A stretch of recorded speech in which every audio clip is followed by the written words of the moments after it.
attention to the destruction of the 3 World Trade Center towers in New York City on September 11th, 2001, and a whole lot more. This is 9/11 Free Fall. Hi everyone, this is Andy Steele, and I'm back again for yet another show today. The topic is going to be about nonviolent resistance, and I have Dave Slesinger back here with me to spend our interview time going over it. He's going to be educating us, me included, on how it works and why this path is the way that we are going to achieve justice on the issue of 9/11 truth, and forcing our government to acknowledge the fact that the Twin Towers and World Trade Center Building 7 were brought down in a controlled demolition on 9/11. This is an important show I've been waiting to have for a while now, so don't go anywhere. This topic should be required listening for anyone who is an activist for 9/11 truth or for any other issue affecting our world right now. We'll be jumping into that interview very soon. Before we do, though, some quick announcements I want to get to. I want to remind people that there are a number of things taking place in America this September to educate the public about 9/11 truth, and I guarantee if you spend some time on Google and put some effort into your search, you probably will find something taking place within reasonable traveling distance to yourself, which you can participate in. Now, if not, if you don't find anything, then of course you can create your own event in your own local community. You don't need to fill up Yankee Stadium, of course. You just need to get some like-minded friends together with you, or even just yourself if you need to, and demonstrate somewhere, or set up an information table at some sort of commons area in your town or city. All right, take out an ad in the newspaper if you have the money for it, or write a letter to the editor if you have time. Just do something, okay? Don't sit back and thank the people who are out there raising awareness. Join them. All right, become them. Progress doesn't happen until you yourself make it happen and you are a part of it.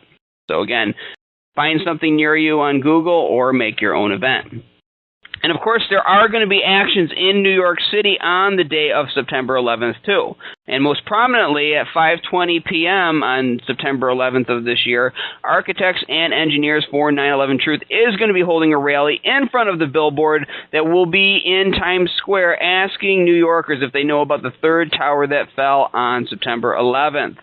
Richard Gage will be there, so will I. You need to be there too, standing in solidarity with the movement. There's talk of actions possibly too to follow it, so stay tuned to this program every week, and of course, more importantly, go to rethink911.org to learn more about that. It's still developing.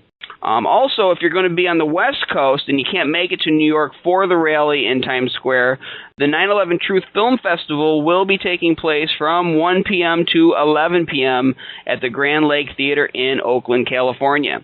I'll have a link to the article about this film festival up at 911freefall.com if you want to see more about it. But there will be movies played, and there will be speakers all day in between the movies at this event. And if you can't make it there, but you want to view this event, No Lies Radio, the station that this program is on, will be streaming it live that day with actual video so you can tune in. So it's not just audio you're listening to like you're listening to this program right now. You can actually watch a live stream feed of the event and watch it as if you are there. So you can go to noliesradio.org to view that. But you get that up on your computer, you get other people to watch it that day, and you educate them from your living room just as if you're watching the event live on television. So that's available to you. And then, of course, I mentioned this last week, we have the 9/11 Commemoration Conference taking place on Saturday, September the 14th, till the next day, September 15th, at the Sheraton Hotel in Pentagon City, Virginia, on the 15th floor. And there's going to be lots of great speakers who are going to be there, focusing not just on the building destructions in New York, but on other elements of the 9/11 crime as well, including discussion of what happened at the Pentagon, what happened with Flight 93. Perfect for those of you who study 9/11 beyond the specific range that we focus on here on this show. So to find out more about that event, go to dc911conference.org. Again, it's dc911conference.org. There you can find a list of the speakers and purchase tickets. And if you can make it to this event, you will not be disappointed. I highly recommend it. Okay, so I mentioned before that we're going to be talking today about nonviolent resistance, hopefully going over some of the history of it. and seeing how this method of protest, and I would even call it a method of battle, has worked in the past and how it's going to work for the 9/11 Truth movement now and in the future. And there's a reason that I'm doing a show on this, not just because it's an interesting topic and I want to learn more about it and see more 9/11 Truth activists practicing it, but because I want to counter some of the sentiments I hear occasionally, and I want to stress occasionally, from folks who come out of the woodwork and sound a little too eager to see all of the injustices of our current time come to some kind of warlike climax. And again, I don't hear this all the time. Most people have a good head on their shoulders. All right, but every once in a while you find those people out there who have come to the conclusion in their own reasoning that the problem is just so bad and the corruption is so entrenched in our country that we'll never be able to, quote-unquote, out-talk the machine keeping crimes like 9/11 suppressed. And I use that term out-talk because that is exactly what somebody told me a few weeks ago and which inspired me to want to dedicate an episode to this topic. Okay, I was discussing various things with a person who is not a volunteer of AE 9/11 Truth, but is more than supportive of our mission, except when I was discussing a certain form of outreach I was doing with this person, you could hear this kind of skeptical quiet overcome him for a moment, and he said what I just stated a few moments ago, that we're not going to be able to out-talk the opposition. It's going to have to come to more than that. And as the conversation went on, it became clear to me he was talking about some kind of 1776 scenario that he believed would need to happen before anything really changed. Now, folks, I've compared 9/11 Truth to the American Revolution in the past myself. However, I think I've done an adequate job of making clear the boundaries where they do not intermingle. All right, there's no violence in 9/11 Truth. 9/11 Truth doesn't seek to break off from a mother nation and form its own republic. 9/11 Truth is about getting the world to recognize the obvious and achieving real justice and what is simply a murder investigation with, of course, earth-shaking implications attached to it. And I said it last week, I want the justice system to work. I don't want chaos. I want everything back to normal. All right, I want it fixed. And while I don't believe you'll ever have utopia in any society, that's just not how the world is designed to work. Certainly getting the world to acknowledge what really happened on 9/11 would do a lot to set tyranny back on its ear for countless decades. And not just in the United States, but everywhere. Now, personally, I believe in certain things like the Second Amendment. I do believe people have the right to defend their lives when their own lives are being immediately threatened. Others may feel different. That's fine. But regardless, in the case of exposing the crime of 9/11, an argument like that has no bearing. All right? There is no active, out-in-the-open genocide of 9/11 Truth activists taking place right now. All right, what we're facing is a machine that mostly relies on the cowardice of people in the media and the cowardice of politicians as its filler. Okay, it's a movement to get information to people and win them over to our side, not to scare the living hell out of them. And in most cases, the people in government who ignore or attack us are really not our enemies. All right, they're more metaphorically comparable, to use a fantastic scenario, to a comic book story, let's say, where the people of the world have been transformed into some kind of zombie-like creature, but they can be turned back sometimes when you give them the right dose of whatever kind of serum was developed, okay? You gotta look at them through this light, all right? They're victims too. And if you regard them as your enemy, I would advise you to do what successful generals have done throughout history and study your enemy. Not just what they do publicly, but personally. And I don't mean stalk them or invade their privacy. Don't misunderstand me. But if there's anything that they've put out in the public domain about their personal lives, read it, okay, or watch it. And if you do your research, you're going to see between the lines exactly why they don't want to believe the truth about 9/11 in most cases, okay? Because in most times, their rigid stance against you has nothing to do with anything dark and shady. It's that they have a lot emotionally invested in the big lie and a lot of their career invested in Washington and the status quo, and they may even have family members in the military or family members who died fighting in the post-9/11 wars. Okay, so they don't want to know that it was all over a lie. And that doesn't mean that you excuse the lie or stop doing what you're doing to expose it, even if it crosses over their own agenda and you butt heads. But you have to understand their motivation, and you understand that in most cases they are not the enemy. They're just an obstacle, and they don't know any better. All right? So you don't hate them, you pity them, and you remember that they're the people you're fighting for too, even if they don't see it themselves. And I'm not standing on a pedestal here, folks, okay? I'm learning as I grow older too. I've not always been the most diplomatic person in life, and I've made mistakes in life, but that doesn't mean what I say is untrue.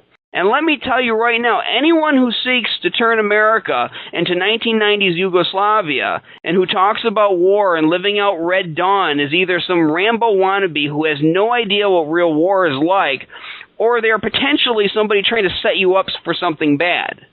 All right, they are bad news, and they do nothing for this effort. And I know I don't need to state it to this audience, but I will just this once, okay? Violent wars suck. And that's a real understatement and maybe not the most profound or intelligent way to state it, but I don't know how else to say it any more simply. All right, it's not camping out with your buddies in the woods for a week. It's not mood music and character development. It's death. Horrible death in most cases. And I guarantee if this stuff really ever hit the fan in that way, the excitement and novelty would wear off very quick for you once your life and comfort was interrupted, which they would be. No doubt. All right? And if you're a Rambo wannabe, I ask you this. Why don't you get up early some morning, pick up a phone when a politician is on Washington Journal or any other program that you like, and call him with a 9/11 controlled demolition question? Why don't you confront your congressman at a town hall event or go to his office and try to show an AE 9/11 Truth DVD to him? Or put up signs in your local supermarket. And the reason I say this is because if you can't muster up enough ambition and courage right now to do these extremely simple things, then why should anyone believe you that you will have the ambition and fearlessness in the great D-Day on Washington, D.C. that you're supposedly prepping for? No, folks. People who are waiting to lunge on the far-off American Armageddon and who are dismissing doing anything now in preparation for that are really just cowards trying to defer any action or any responsibility they have to an event that's probably not going to come at all. And if it does, I guarantee you most of those Rambo wannabes will not show up to it. All right, it's just another excuse to do nothing. It's a sign of fear and weakness on their part. It's like somebody who has a boss that's abusing his power, and they say, one of these days I'm just going to punch him right in the face. I'm just going to smack him, and he's going to push me too far, and one of these days I'm going to do it. Well, why don't you just go to HR now? Why don't you just talk to him now and confront him verbally? No. You just wait. One of these days I'm going to snap and punch him in the face. No, they're not. 99% of the time, they're not. They're going to sit there and take it because that's what they're doing. They're just trying to talk to themselves and lie to themselves so that they don't feel like as much of a coward. And even the revolutionaries in 1776 and the years previous to the war did all they could to avoid a shooting war back in that time, folks. And that's the truth. All right. So again, this doesn't apply to 99.99% of 9/11 truth that I'm talking to right now. But as always, it can take one bad apple to set everything back for everyone. So let this stand as my statement on this matter. Now, before we get to our guest, we're going to do what we do every week. We're going to take 10 seconds of silence to remember the victims of 9/11 and all of the people who have died in the wars that followed 9/11. So we're going to do that right now.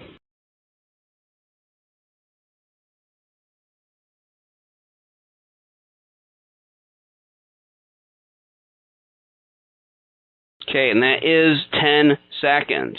All right, my guest today, as I said, is David Slesinger. Dave is the webmaster at JenningsMystery.com, and he has been involved in a variety of causes for most of his life, including, of course, 9/11 Truth.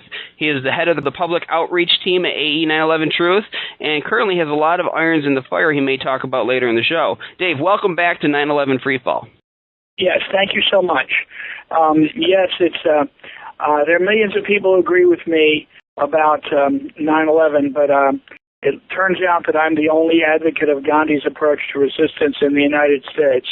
There's much more to nonviolence than Gandhi's approach to resistance, but I particularly have a warm place in my heart to be able to discuss this issue and the potential power of nonviolent resistance. Well, and I thank you for coming on the show to do it. You were the first person I thought of, but before we get started with it, Dave, I gave a very brief description of you just now so that you yourself could fill in a lot of the gaps. So please tell the audience a little more about yourself, your history with activism in general, and why you're the one to listen to about the topic of nonviolent resistance.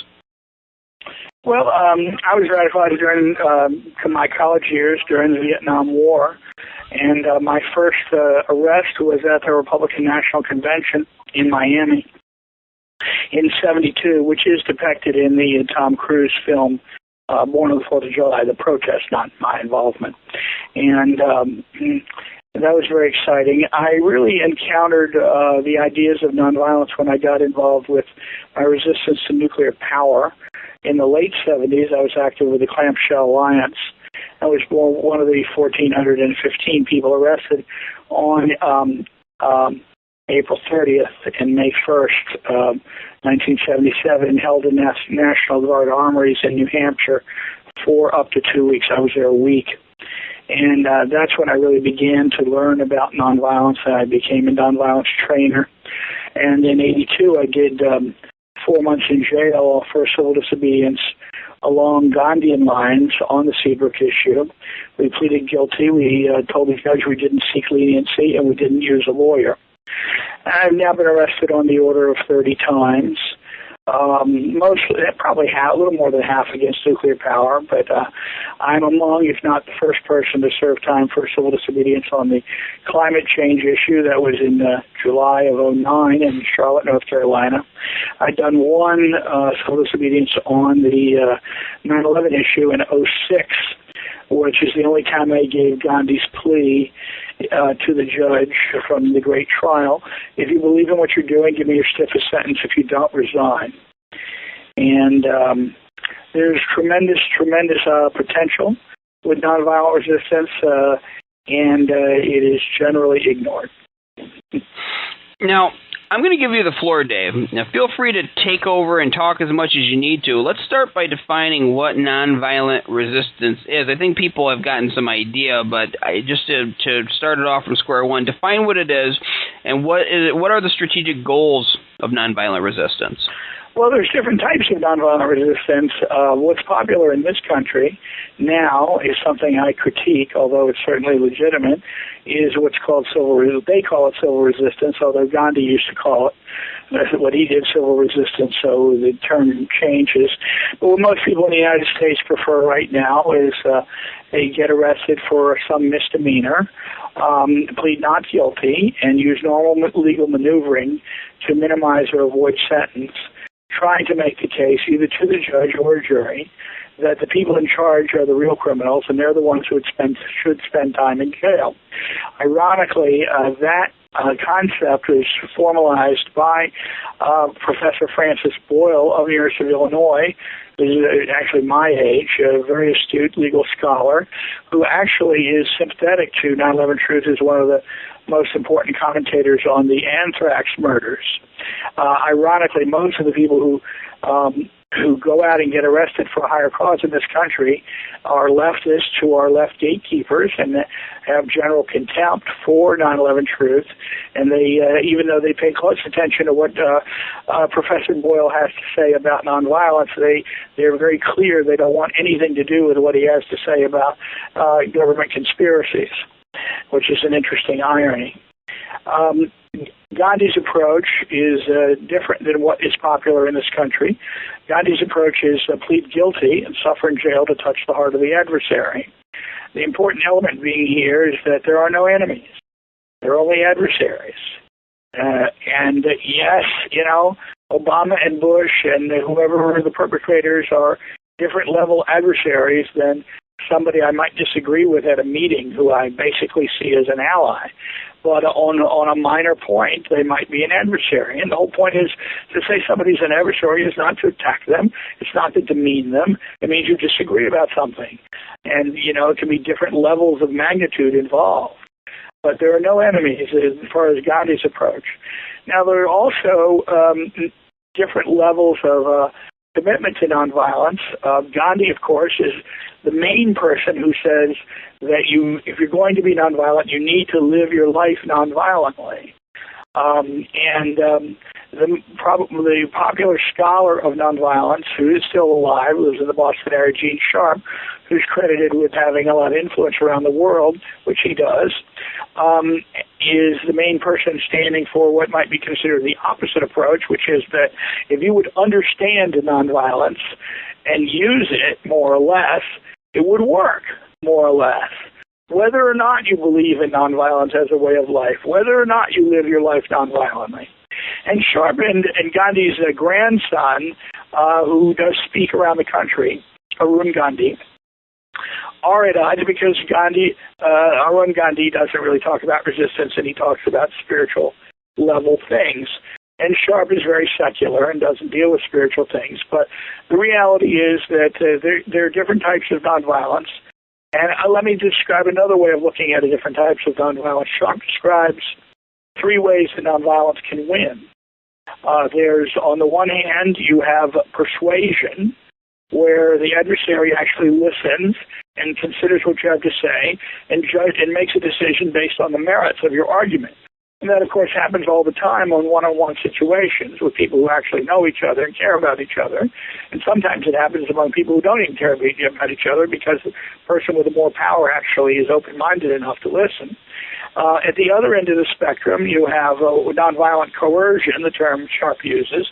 And what he means there is that the tyrant is really trying to continue to oppress people, but because they get zero cooperation from anybody, they collapse and lose all their power. The example he gives is a putsch in Bavaria in the 1920s, where they couldn't even get the people who were typing to type up their press releases, so they left. But most of the time, if nonviolent resistance wins, it's through what he terms accommodation, which means that the tyrant believes that is determined to hold power, but is savvy enough to recognize that the nonviolent resistors have generated enough support that if they don't find a way to slow them down, they are going to lose everything. So they come to some accommodation where the nonviolent resistors really do, pull back and not bring them completely to the ground. And that, of course, is the way most nonviolence is successful. I mean, you can look at the Vietnam War, where there was much nonviolent as well as subviolent, but much nonviolent resistance in our own history. And ultimately, the Vietnam War ended in an official sense because Congress cut off the funding. Now, generally you have to give credit to the violent opposition in Vietnam for winning their own freedom. But the mutiny in the U.S. Army and the U.S. military and the protests at home certainly had a place. And if there weren't protests at home, then the Congress could have continued to fund the war for longer. And that is an example of a nonviolent accommodation. So that's some answer. Well, let's talk about Gandhi a little bit, because our audience may have varying knowledge about him, and for some people it might just be a name you hear in history and you don't really know the situation. Who was Gandhi, and what was the situation that he was facing? What was he fighting against? Well, Gandhi was a son of the merchant class and their castes in India, and he became a lawyer and went to South Africa in the latter part of the 19th century. And because the government in South Africa was a racist government, which was for a very long time afterwards, but they were really oppressing people of South Asian extraction, and there was a large population of South Asians. Gandhi ended up being the leader of the movement for Indian rights in South Africa, and he invented his term satyagraha while he was in South Africa. And when he returned to India, he was already a national hero, and he became the father of his country. He was the main reason, not necessarily the only reason, but the main reason why the Indians were able to convince the British to give India independence. which happened in 1948, I believe, 47 or 8. He led tremendous efforts in India, his most famous one being the Salt March. And because there was a tax on salt, they refused to pay that tax. And he marched to the sea with many thousands of people to demonstrate against that law. And that captured public imagination. The press did cover it. Although in building for all his movements, he did not rely on the press. He relied on his own journal, Young India.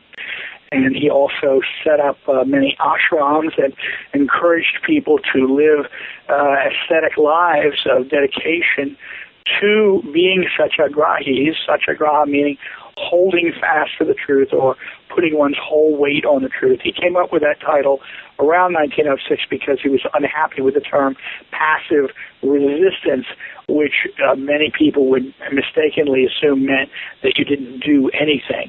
But of course, he was very, very active and took a lot of risks.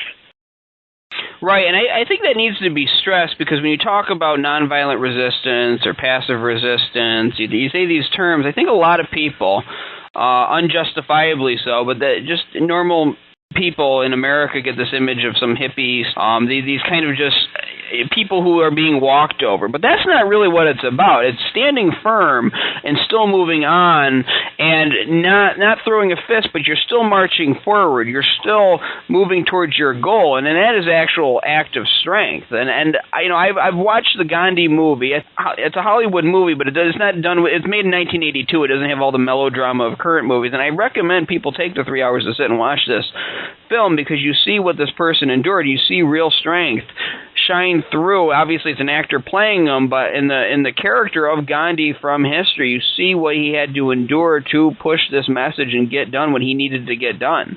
And so I just wanted to stress that. And there was something else, too, in one of the Gandhi films I was watching in preparation for this show where they talk about how he never really held an office.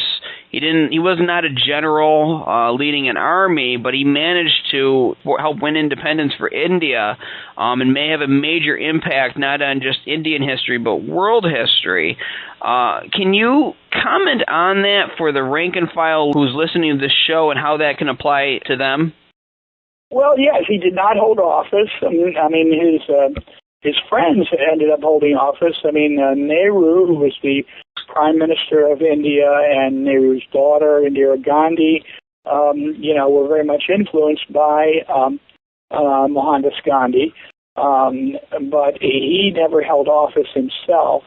He certainly influenced Martin Luther King Jr., who is certainly the most important activist in U.S. history,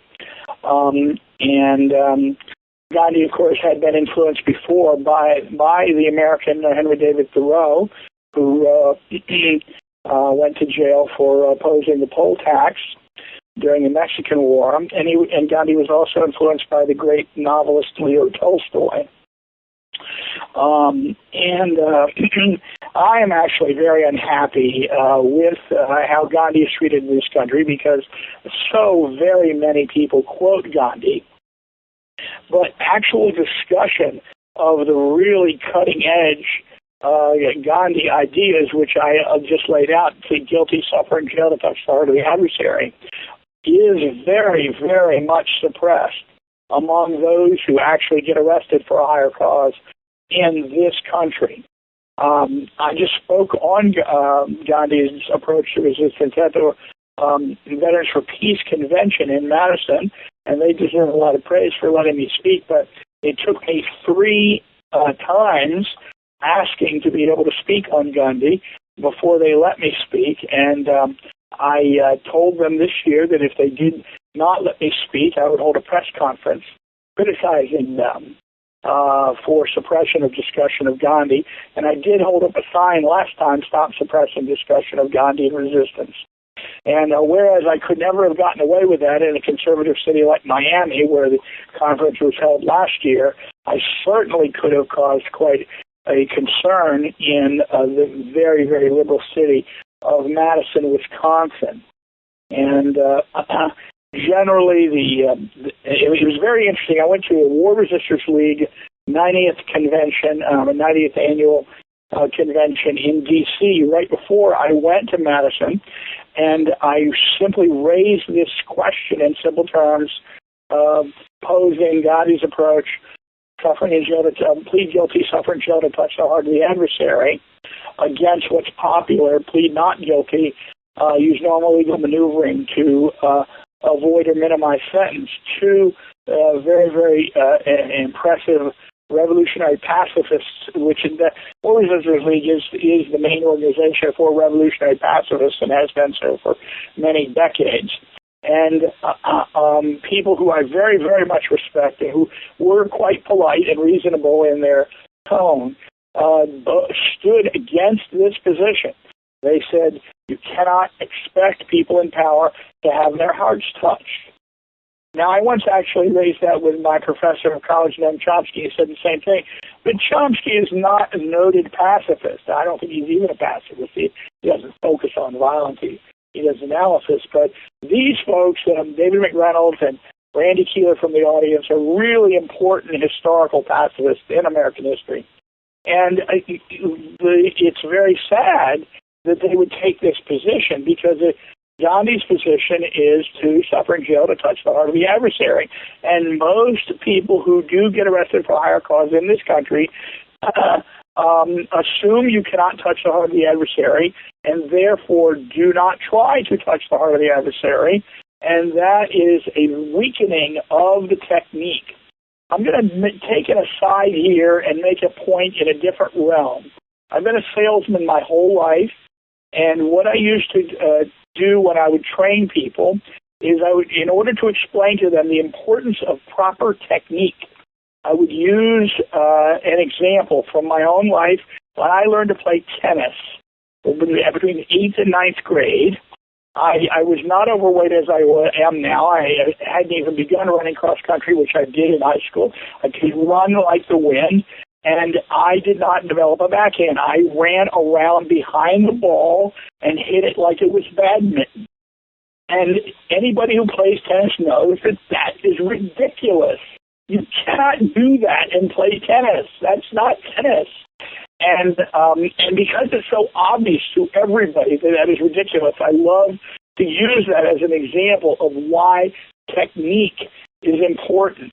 I'm going to get to the technique now. The technique is simply described by Barbara Deming, who only died near the end of last century, who wrote a very important essay called Revolution and Equilibrium, which may be my very favorite essay of anything I've ever read. And in Revolution and Equilibrium, she talks about the two hands theory of revolution, or of nonviolence. And what she describes is that with one hand, you point the adversary in the direction you want them to go, and with the other hand, you comfort them and assure them that they have no reason to fear you physically or personally, that your challenge is a moral challenge. Those are my words. I'm not quoting her, but that's a pretty fair description. And because assuming that the adversary cannot have their hearts touched, you're not going to use that technique. Now, the point I would make to one of the speakers at the WL convention noted that Gandhi would talk in certain terms. Yes, he was a religious person. He didn't talk in practical terms. I am going to talk in practical terms. This comes from the great Bill Moyer, not Moyers, who is passed on. He was one of the leading lights of movement for a new society, which was the great process freaks of the anti-war movements. They had about 21 different homes they owned in the Philadelphia area near the University of Pennsylvania. And Moyer lays out how it's not just you and your adversary who are at issue. You each have your supporters and your sympathizers, and then there's the neutrals. And what I am asserting is that if you use Gandhi's approach to resistance, if you try to touch the heart of the adversary, then even if you are unsuccessful at touching their hearts, you might touch the heart of the supporters or the sympathizers of the adversary, or certainly of the neutrals. And what most people do in politics is that they only appeal to their supporters. This is, I refer to as grandstanding. And all sorts of movement activists who we all approve of and support are guilty of grandstanding. Gandhi was very rare in that he did not use grandstanding. He was really concerned about the spiritual life of his adversary. And I am suggesting that one of the reasons why so many Americans hide under their beds proverbially when it comes to public matters is because politics is negativity. And that's right, politics is negativity. And it's all about that other guy is wrong. And people want to avoid that. And they think they can get away with avoiding that, and sadly they can't. Nevertheless, the wisdom of why they want to avoid politics is important to note by political activists. If you can show that nobody has reason to fear you, either personally, physically, that your challenge is only morally, then you have a lot better chance in reaching their heart. You are right about that, and it's funny, I didn't even think of this in context of this show or of even talking about this until you touched something in me and made me remember, but I was talking to somebody earlier in the week about this, and I'd known this person for quite a while, but it came out that this is what I do with my free time here, and it led into other topics, too, about civil liberties, the economy, and stuff like that, and the person said this to me. They said, the reason that I don't usually want to deal with this stuff is because it always ends with a doom and gloom, and I don't want to think about that. And that struck with me because it goes back to the notion of what kind of message are you giving? What kind of solution are you offering to the people you're trying to win over? Are you just trying to convince them that the world sucks and that people are bad? And what are you going to do about that? Or are you offering some kind of better way, something that they can run towards? And that's something that I feel we don't do enough as a movement or as a 9/11 Truth movement. We don't offer a solution. What do you think on that? Well, it's a very big challenge with the 9/11 Truth movement because the basic challenge with the 9/11 Truth movement is that people who should be our allies, who actually agree with a lot of our concerns, of civil liberties concerns, war concerns, etc., won't even look at the simplest piece of evidence. So it's hard to discuss more other aspects if they won't even look at the simplest evidence. But in general, if you're trying to touch people's hearts, you're trying to touch people's hearts on different points. And if you're generally, as a political activist, if you insist about discussing everything under the sun, you lose because it's confusing and they don't even know what you're trying to say. So you make one point at a time, and if you're protesting on a point and you're going to jail, let's say, over a certain issue, then that's the issue you're asking them to look at. Now, if they've had their heart touched and they're willing to have a dialogue, then you can talk about other things too. I mean, in general, I would also say that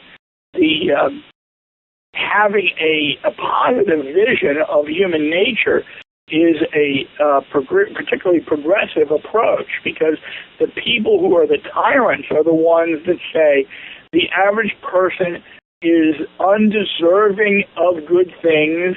They're idiots or brutes or whatever, lazy, whatever they want to call them, and that's their excuse for being tyrants.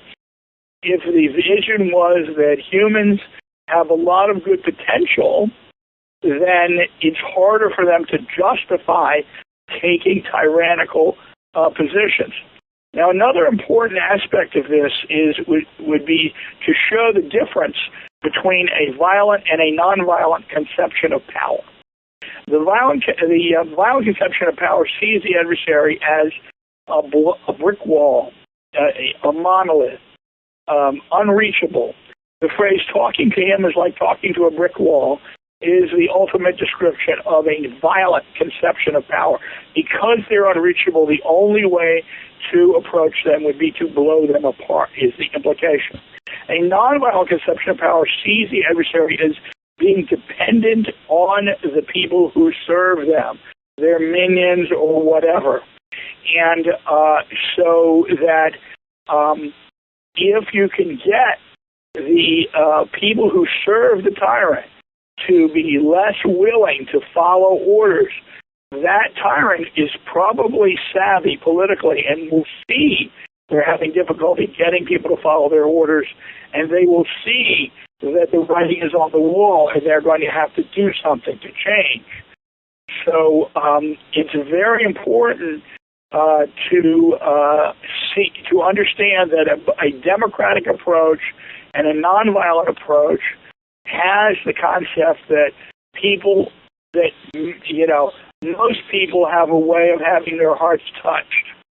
I do want to also step out before we get too much further. I want to address, and you were addressing earlier, who was favoring violence.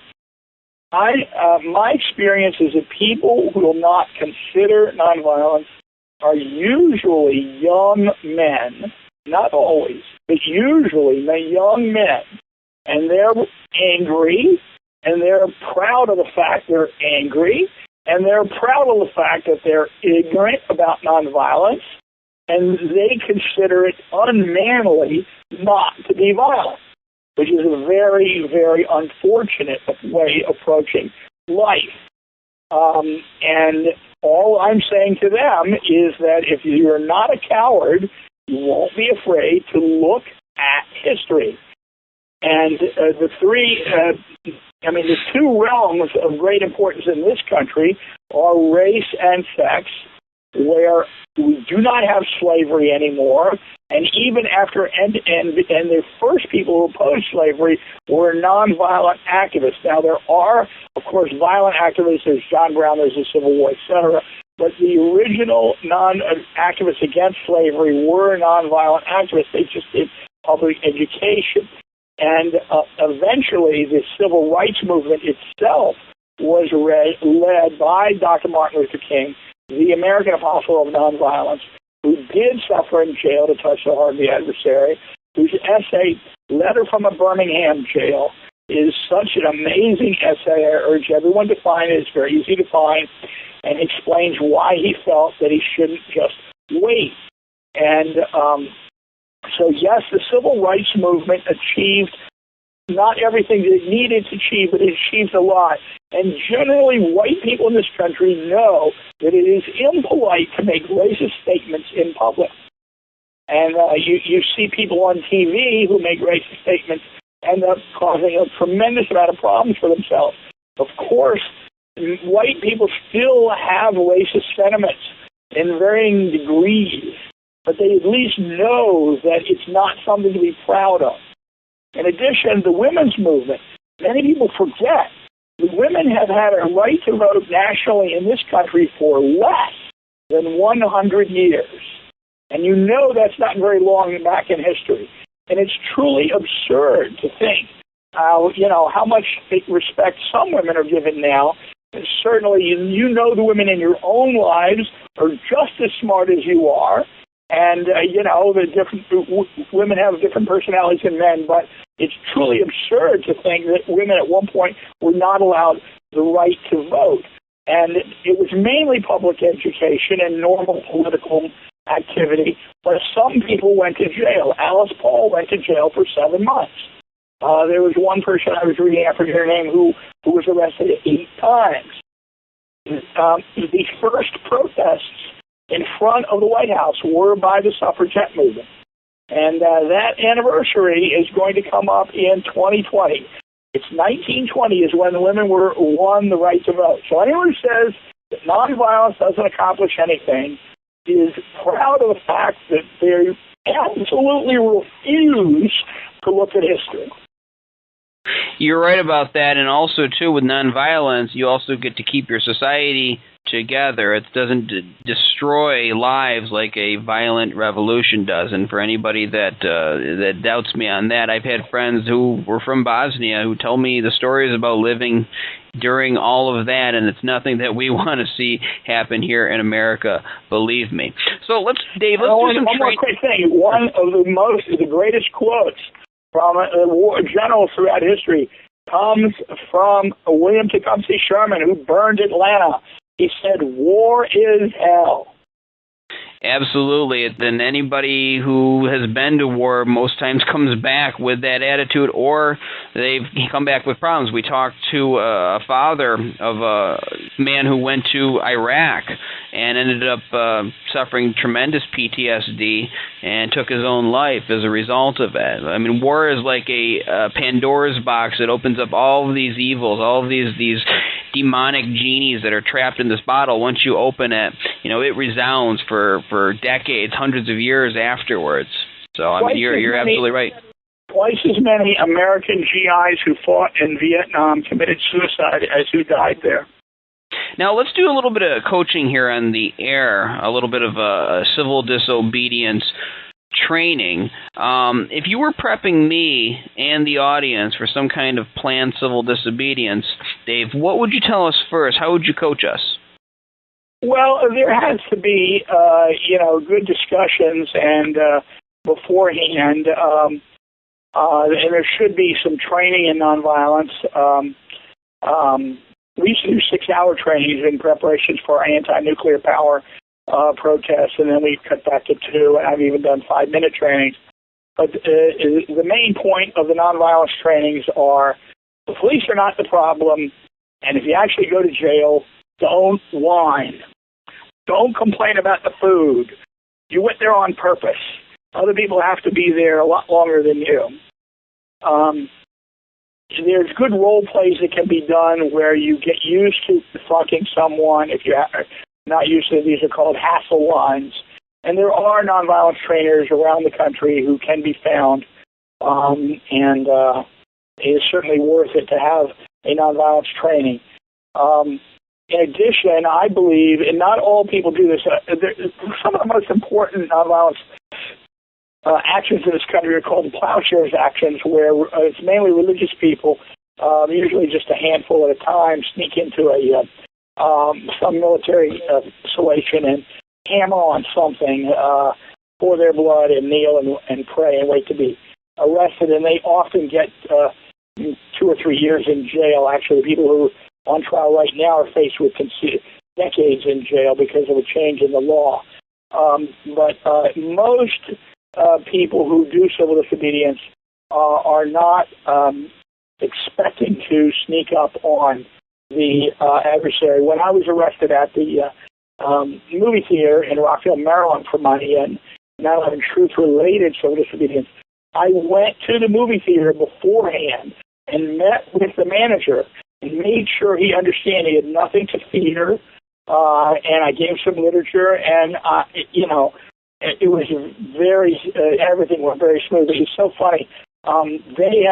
Whoever was in charge had enough sense that when I showed up on the day when I had 5 different media, including the BBC and U.S. News and World Report and the local TV, they would not arrest me. They would not tell me to stop, and they would not arrest me, even though I was leafleting on private property.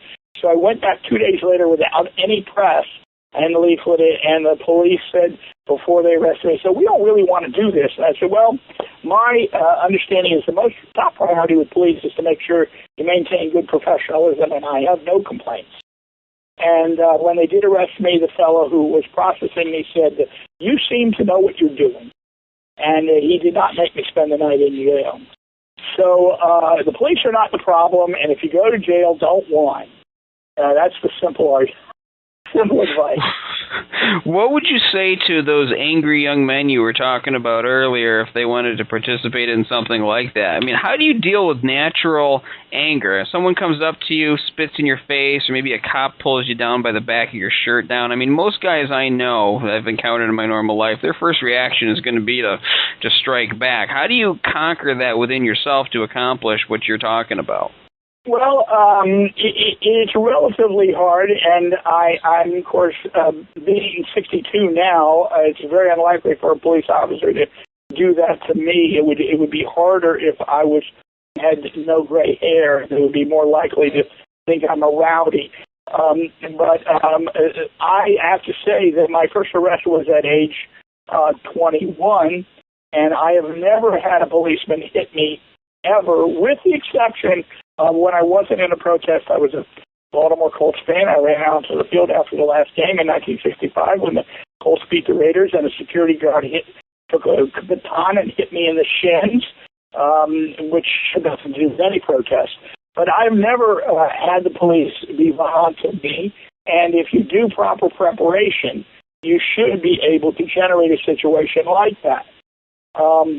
And if you do find yourself in a situation where other people are being rowdy, which means you're at risk, then you do actually have to restrain yourself. But the police are going to act to some degree in relation to what they see in front of them. Now, for people who are not prepared to go to jail necessarily, what would you say are small acts of civil disobedience they can do for this cause we talk about every week for 9/11 Truth? Well, I actually don't expect most people to be willing to go to jail. The ways that my adversaries in my discussion currently about whether or not to plead guilty or not, the way I am mistreated is that they claim that I say everybody has to plead guilty and everyone has to do it Gandhi's way. And there's no way that I say that. It has to be in your heart. So it should be assumed that you could get be released that day. You should have a lawyer advise you also on what charges you would be charged with in any given situation. Basically refusing to leave an office, like a congressman's office or some elected official's office, is one way of getting arrested. Another way of getting arrested if you're protesting an institution is to sit in front of the door or to stand on their property and refuse to leave. Usually, if you want to make sure that there's the adversary is not frightened and there's no violence, you make sure they know exactly what you're going to do. People who love to be rowdy find that boring, but I'm sorry, that's how you make sure. You don't make sure, but that's how you have a chance of having it be a orderly activity where you have little to fear. What about people who don't want to be arrested? Just small things they can do for 9/11 Truth that are not forms of non-violence. Most things don't require arrest. If you're told you can't leaflet on a certain property, then go to the street. If you're on a public sidewalk, you can leaflet, and you can hold a sign. Sometimes they say you can't stand still; you got to move. Well, you got to keep moving. If you get tired, you got to leave. Come back when you're not tired. I've actually put a challenge to the movement. We need to give out 1 million leaflets a month, touting experts speak out and solving the mystery. We have ones that are downloadable now. You can make a copy and have 4 leaflets on there. And I'm looking for people who will leaflet busy street corners in big cities, leaflet concerts as people get out, leaflet sporting events. When I started being active in 2002, people were really nasty. And I'm the greatest leafleter you ever saw, and I can handle most anything. I've even had my life threatened. But, and I can't expect that of most people. And you are not going to have to deal with that nowadays. The public is very, very much better. So you can look up where the big concerts are. You know where the big sporting events are. It doesn't have to be a professional sporting event. Basketball and football of any college of size has a big enough crowd. And I don't know whether it's a city of 50,000 or 100,000 or 200,000 or where the line is, but the busiest street corner in that city on rush hour is worth leafleting. I mean, to me, if you can give out 100 leaflets in an hour, it's certainly worth doing. Absolutely, and I always recommend the things that get the most attention, which are legal, is asking questions on TV, asking questions in town halls, nice and publicly. If if you're respectful, if you are factual, then there's no reason that anyone should harm you or why they should even criticize you for asking a simple question. And the reaction of the other side will speak volumes no matter what it is. So that's my advice there. Now, in our last few minutes, Dave, how would you like to capstone this talk? I mean, it's been amazing listening to you. It's been an honor to have you on the program. What are some final thoughts you would like to leave our audience with about this topic of nonviolent resistance and 9/11 truth? Well, I like to give my summary of Gene Sharp's concept of the moral jujitsu. And this is, I refer to as the power dynamic of nonviolence, and it's my words. If you can persist in the face of repression, you communicate to the adversary that what they're doing isn't so much bad, which it probably is, but that it is ineffective. And then you begin to drive a wedge between the liberals and the conservatives in power. And the liberals moan and they wring their hands and they say, well, can't we think of something to give them to get them to slow down or stop? And the conservatives say, no, if we're more brutal, we can crush them. But if you can persist in the face of repression, you continue to drive that wedge between the liberals and the conservatives in power. And the better nonviolent discipline you can maintain, the further that wedge will go for any given amount of effort and sacrifice. And the reason why I'm critical of the people who do civil resistance is that in many cases there is no repression because they spend not one night in jail, and therefore that dynamic does not kick in.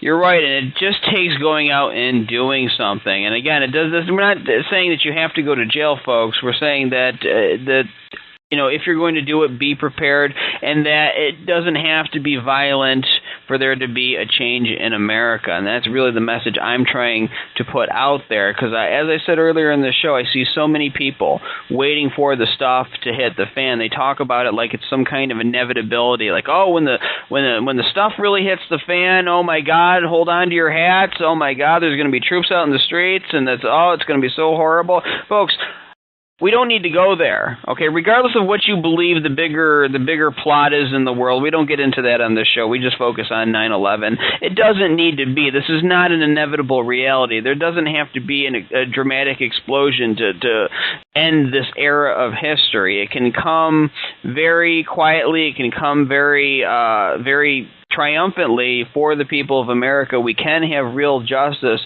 if people are not afraid. And I think when you turn to violence, it is a form of fear. Not to be cliche here, but it's right from Star Wars. Is that the character of Darth Vader when he's a kid? The Jedi's sense in him much fear that he's going to turn to the dark side. Okay, not to sound silly here, but there's a lot of truth in that. Fear is the key, the path to evil, to violence, because when people are afraid, they react in very silly ways. Dave, I want to thank you for coming on the show. We are actually out of time. Remember, folks, you can listen to this program every Thursday night on No Lies Radio at 10 o'clock Eastern, 7 o'clock Pacific. This is Andy Steele saying have a great week. Good luck.